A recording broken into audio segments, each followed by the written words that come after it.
Currently I have about 20 hours into this game, which is virtually every single hour allotted for me on the PC beta version of the game.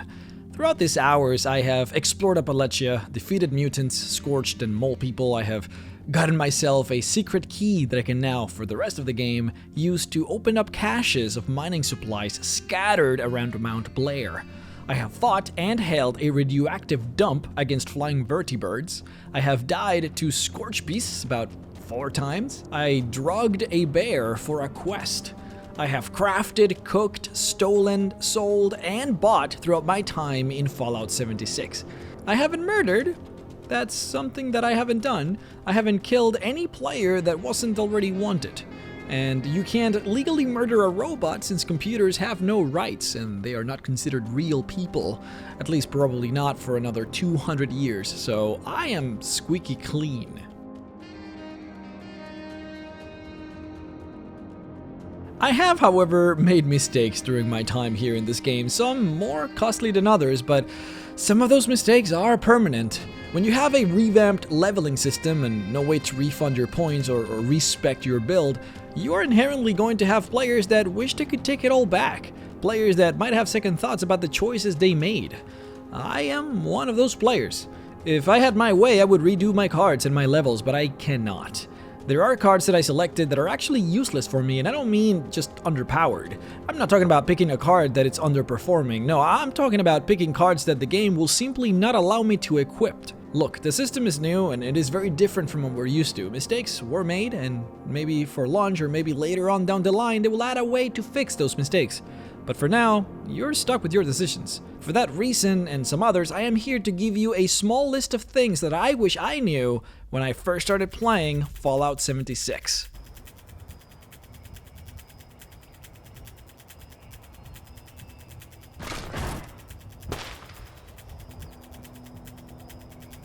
In Fallout 4, you decide the stats for your character at the very beginning of the game. Whether you'll be a strength-based monster or an agile, lucky hero, you simply choose and pick before you even get to fight the first enemy. After that, as long as you have the required stat level and character level, you can pick whatever perk you want. If you want to be a master lockpicker, you can very clearly see what the requirements are, and if you meet them, you can just go right ahead and select the perk. In Fallout 76, it is not quite that simple. You actually start the game with all of your stats stuck at level 1. And then as you progress through the game, of course, getting experience and all that, you start to level them up. Every time you get a level, you will get an option to increase any of your special stats. When you do so, you will get a group of perk cards for that selected stat. So if you decide that you want to level, strength, then the game will offer you a number of strength-based perks for you to choose. And then after you choose one of those cards, you will obtain that card permanently. Whether you then want to equip that card or not, it's up to you. It's important to note that you may indeed select a stat just to see what possible perks you might get, and then simply press back in order to try and select another stat and browse the other offerings. This is highly recommended. You are supposed to go ahead and browse to make sure that you're getting what you really want. Because as soon as you make that choice, you will not be able to go back, so keep that in mind. Now, most of the stats do exactly what you would expect them to do. Strength increasing your carry weight, and agility increasing your stealth, perception increasing your VATS accuracy, and so on and so forth. The biggest difference now is that charisma no longer increases your affinity with NPCs, since of course the game has none. They have transformed charisma instead into a stat that makes you stronger when you team up with other people, doing things like increasing your damage and resistances the more people in your team. But now that we have done this quick explanation of how the level up process goes, we got that out of the way, let's get into the juicy bit of this video. Let's talk about what I screwed up and how my knowledge can help you succeed where I failed. Number 1. See, a perk can have multiple rankings. Take for example the perk Rifleman. Rifleman increases the damage that you do with non-automatic rifles by 10%. This card can be improved, but only if you have multiple versions of the card. What you do is you combine the two of them in order to create a single higher ranked card. So by combining 2 single-start Rifleman cards, you can get a 2-star Rifleman version of it. Then by adding another single-starred Rifleman card, you can increase the ranking up to 3 stars, maximizing the perk to its full potential. Now, this part is self-evident and the game does an okay job at holding your hand throughout the process of combining cards, but what can be confusing and what the game does not explain is that some cards can do the exact same thing but have slightly different names, which is really confusing. Take for example the Shotgunner card. In here, I have a card named Shotgunner, but also a card named Expert Shotgunner. Even though they do the same thing and look the same, the game will treat them as two entirely different perks. See, normally you cannot equip duplicates. You would not be able to have, for example, a 3-star Shotgunner and a 1-star Shotgunner. You may only have one of a kind in your slots. I made the mistake of creating an extra Rifleman card once I already had maxed out my first one, thinking that I could just equip both of them, but you cannot, and my level up was wasted. This restriction does not apply with the Expert version of the card, since this version of the card counts as an entirely different perk. You can indeed, for example, have a 3-star Rifleman card and a 3-star Expert Rifleman card, increasing the damage that you do with your non-automatic rifles by up to 40% after combining the two buffs. Do keep in mind that the Expert version of the cards appears to be rare, so their availability is pretty scarce. This is huge because I had no idea. After I realized that I had wasted a level up trying to double up on having multiples of the same card, I ignored every card named Rifleman, as you would, without knowing that I could have chosen Expert Rifleman and gotten more damage bonuses. Number 2. Fallout 76 is a survival game, way more so than the previous Fallout titles. You have to worry about so many things, it's actually ridiculous. Your weapon degrades way faster than in the previous Fallout, which means you have to repair it constantly. There is a hunger bar and a thirst bar, which means that you have to eat food and drink water in order to satiate it. Finding food is tricky and a time sinker all by itself, since you will have to find plants and meat in order to cook it all into meals and soups. If you do not, you can get diseases, which will further hurt your character. Diseases can be contracted by drinking water from rivers and ponds, from eating raw food, or from sleeping on a bedroll on the floor. I should also mention that many chems make your character more thirsty, so that's something else to keep in mind while you play. Did I mention that your food spoils very quickly in your inventory? If you don't cook that raw meat, you will find it spoiling and becoming completely unusable, so you better get to it. You get virtually no caps for playing the game and questing when compared to Fallout 4, and in here the value of items you sell have been decreased. Also, I haven't found a way to sell ammo for caps. I don't believe you're able to, so that makes it even harder. Conversely, buying items is extraordinarily expensive, and you will find very quickly that you will simply not gonna be able to buy healing items or ammo with the money that you get. Instead, you're supposed to craft your own medicine and your own ammunition, or simply get it by hunting monsters. You also have to keep in mind that since your character starts with a level 1 in strength, your carry weight will be very low, so that's another resource to keep track of. This is not the kind of game where you can ignore crafting. Eventually you will undoubtedly be forced to create chemistry and tinkerer's benches in order to start producing your own materials. So don't run away from that. There are many a time where my unpreparedness got the better of me and I was forced to stop raiding buildings in order to cry myself a river because I literally ran out of ammo and food. What I learned after playing the game for a while was the value of survival perks. Look, everything that I just mentioned seems quite overwhelming, and it really can be, but not if you're prepared for it. I personally do not mind looting meat from monsters and cooking it. I've also found good ways to obtain tons of meds to keep me healthy, but what I hate the most in this game is repairing my weapon. There is no greater scream of frustration than the one where I am in the midst of a hectic confrontation only to have my weapon break as I'm about to finish off my enemy. Running out of space in my inventory is also quite unsettling and I hate it. That's why, as soon as I realized these concerns, I started investing heavily on perks that made these problems go away. I now possess a rank 5 perk that reduces weapon degradation by 50%. I also invested heavily on strength in order to increase my carry weight. To help me off too, I also possess a perk that reduces the speed at which my food spoils by 40%, making it so that I rarely have to worry about that feature. You do not need that extra 10% damage, man. Honestly, you do not.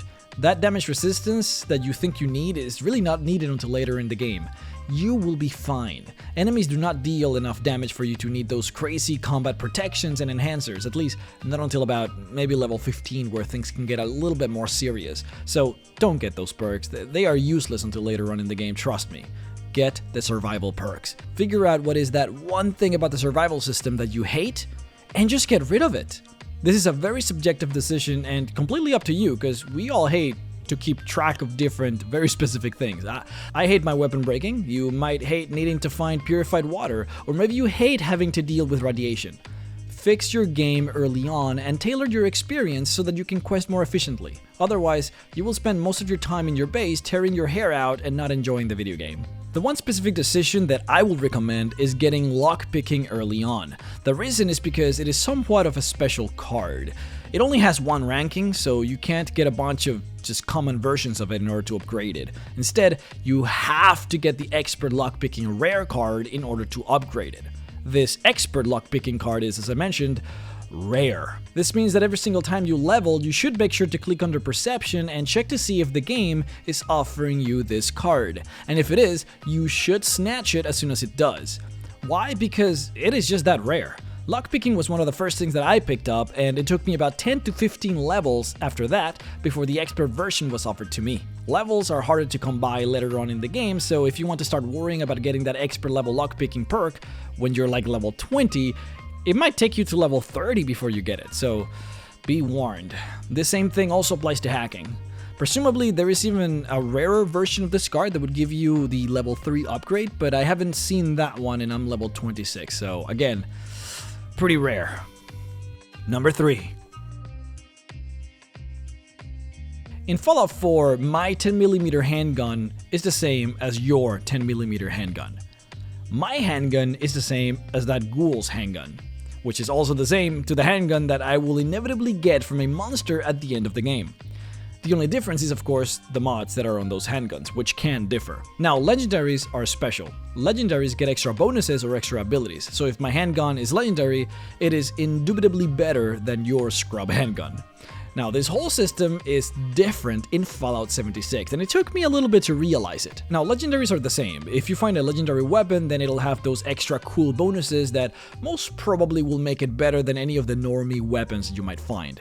However, in this game, my normie handgun is not the same as your normie handgun. In fact, mine could just be better. Why? Because guns in this game have levels, and those levels grow in increments of 5. You can find handguns that are level 1, 5, 10, 15, 20, and so on. A level 5 weapon is stronger than a level 1 version of that same weapon. See, what I love to do the most in Fallout 4 is to grab a single handgun and upgrade the hell out of it. Just give it everything. Put in a silencer, give it a dope-ass collar, put in the strongest receiver that I can to increase its damage, just like go all out as soon as I can. And I thought that I could do the same in this game, but you cannot. I went ahead and as soon as I could, I started upgrading my weapons. I realized that there weren't many options, but the options that I had, I did. I spent money and materials in increasing their magazine size and adding in their red dots. This was a huge mistake. I realized later on, after playing on for a while and getting to about level 6 or 7, that I was getting weapons that were higher level, and these weapons were strictly stronger than the weapons that I had been spending so much time and money and effort customizing and improving. My heart was broken. It is not worth to improve your weapons early on in the game because you will very quickly get better alternatives. I realize that now, and I'm here to prevent you from making this very costly mistake as well. An even bigger discovery I made, however, was the reason there weren't many options in the mods I could choose for improving my weapons. Literally, you barely get anything when you start the game in terms of mods. I knew you could find mods out there in the wilds and you could purchase them from vendors, but they are very rare and very expensive. What I'm here to tell you is to dismantle as many weapons as you can. When you get out there and quest, grab the weapons of your enemies, but instead of selling them for caps, try and dismantle them at the benches, because when you do, you have a very high chance per weapon of obtaining a new mod for that weapon type. So the more 10mm handguns that you dismantle, the more 10mm mods you get. This is how you win later on. When monsters start getting intense and you start fighting some of those crazy boss creatures, you want to make sure that your weapons are modded to hell and back, and this is how you get those mods. I didn't know this, and instead I sold all of my weapons that I got for pennies. Do not be like me. Be a better me. Be the me that I wish that I could have been. Dismantle weapons. You can probably correctly deduce that no, you cannot upgrade a weapon of a lower level and make it higher level. What you can do instead is craft a high level weapon. If you are level 20 and you attempt to craft a rifle, the game will allow you to make that rifle either level 1, 5, 10, 15, or 20. This is how you would catch up if you haven't been getting lucky with your drops, provided that you can craft a weapon, of course. You might be wondering though, why would you ever want to create a weapon of a lower level? Well, keep in mind that you can trade in this game with other players, so you might want to craft a weapon for your lower level bro. This game is all about cooperation and friendly hunting after all.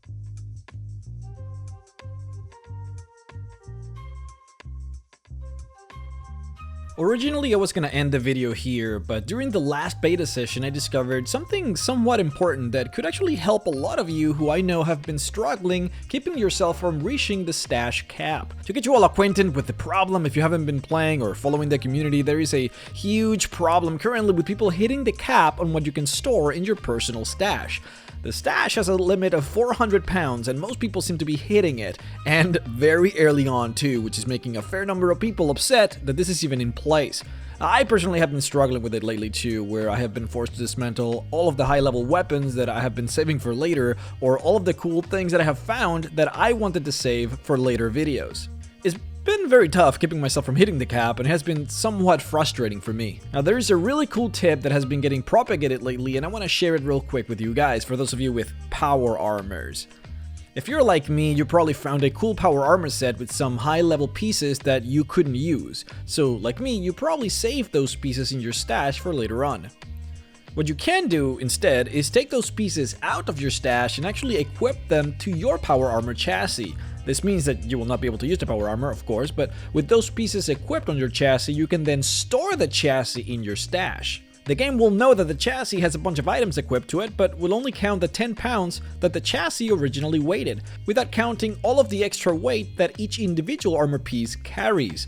Why is this a big deal? Because if you have a full set of chassis armor on your stash, that could easily weigh upwards of 60 pounds that you could simply eliminate from counting. Instead of having your full armor set weight about 70 pounds on your stash, you can reduce it to only about 10 pounds by putting everything inside of the chassis. It kind of blew my mind when I figured this out. It helped out a lot, basically, again, eliminating 60 pounds of my inventory, which is huge, so I hope that you guys found this useful as well. But I hope you guys enjoyed the video and learned something from this. In the least, I just hope that you do not make the same mistakes that I did. I screwed up one of my levels and basically got a card that is now useless to me. I spent so many materials and so much money upgrading my initial handgun, and well, that was just time wasted and money wasted. So hopefully you get something out of this. I would like to thank Wyatt Curlin, Toby Oliver, Dylan Baker, Zach Bowell, and Casey Butler for supporting me on Patreon at the $25 level. If you would like to support me as well, then please head on over to patreon.com/MrRhexx to help. Thank you all so much for watching, and have a great day.